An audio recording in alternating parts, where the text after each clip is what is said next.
తలంతులు ఇస్తే ఒకళ్ళు తీసుకొచ్చి ఏం చేశారంటే భూమిలో పాతారంట. అది చెప్తున్నాడు, నువ్వు ఇలాంటి వాడు నాకు ముందే తెలుసు. హల్లెలూయా. నీకు దేవుడు ఎలా తెలుసు అలా జరుగుతుంది. నీకు దేవుడు ఎలా తెలుసు అలాగే జరుగుతుంది. నువ్వు కోరిక కొంచెమే ఇస్తాడు, నువ్వు 10,000 జీతమే వస్తుందంటే 10,000 వస్తుంది.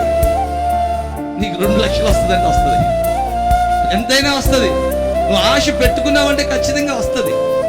నువ్వు ఎంతగా ఆశ పెట్టు, ఎందుకంటే ఆయన మారని వాడు అంతే.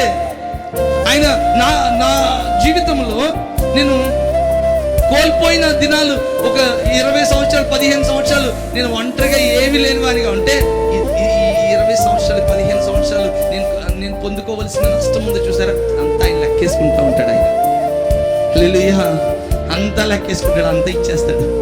ఆయన నమ్మదగిన దేవుడు, ఆయన నమ్మదగిన దేవుడు. మన నమ్మకత్వాన్ని కాదు, ఆయన నమ్మదగిన దేవుడు అంతే.